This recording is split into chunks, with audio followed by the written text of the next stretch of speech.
1166 ईस्वी की एक शांत सुबह अजमेर के राजमहल में एक बालक का जन्म होता है जिसका नाम रखा गया पृथ्वीराज। उसके पिता सोमेश्वर चौहान अजमेर के शक्तिशाली शासक थे और माँ कर्पूर देवी एक बुद्धिमान और दयालु महिला थी। Welcome to day 4। आज मैं आपको पृथ्वीराज चौहान की कहानी सुनाने वाली हूँ। युवावस्था में ही उन्होंने अजमेर और दिल्ली के सिंहासन को संभाला और अपनी किशोरावस्था से ही युद्धता और शासन में निपुणता दिखाई। पृथ्वीराज का शासनकाल 12वीं शताब्दी तक चला।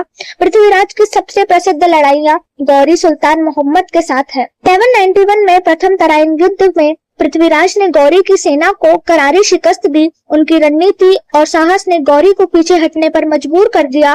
के बाद पृथ्वीराज और मोहम्मद गौरी के बीच 16 बार युद्ध हुआ, पर 16 बार पृथ्वीराज ने मोहम्मद गौरी को माफ कर दिया। हालांकि गौरी ने अगले वर्ष 1192 में द्वितीय तराइन युद्ध में रात के समय आश्चर्यजनक हमले की रणनीति अपनाई। इस युद्ध में पृथ्वीराज की सेना हार गई और उन्हें बंदी बना लिया गया। किंवदंतियों के अनुसार गौरी ने उनकी आंखें फोड़ दी, लेकिन पृथ्वीराज ने आंखें फूटी होने के बावजूद शब्द भेदी बाण कलाकर गौरी को मार दिया। यह कथा पृथ्वीराज रासों में वर्णित है, जो उनकी वीरता को अमर करती है। हालांकि इतिहासकार इसकी प्रामाणिकता पर बहस करते हैं। पृथ्वीराज का शासन न केवल युद्धों तक सीमित था, उन्होंने कला, साहित्य और संस्कृति को भी प्रोत्साहन दिया। चंदरबाई का पृथ्वीराज रासो उनके दरबार का एक महत्वपूर्ण साहित्यिक योगदान है। जिनके शासन में अजमेर और दिल्ली समृद्ध व्यापारिक और सांस्कृतिक केंद्र बने।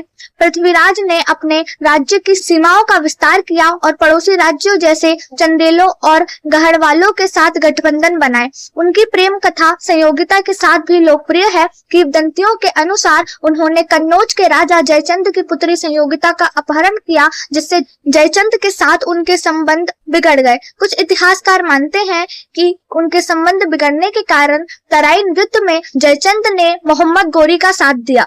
पृथ्वीराज की हार उत्तर भारत में राजपूत की शक्ति को कमजोर किया और दिल्ली सल्तनत की नींव रखी। उनकी मृत्यु के बाद चहमान वंश का पतन हुआ, लेकिन उनकी वीरता की कहानियां लोक कथाओं और साहित्य में जीवित रही। पृथ्वीराज का चरित्र न केवल एक योद्धा का, बल्कि एक प्रेमी, संरक्षण और नीतिज्ञ का भी था। उनकी गाथाएं राजपूत गौरव और भारतीय इतिहास में विदेशी आक्रमणों के खिलाफ प्रतिरोध का प्रतीक है।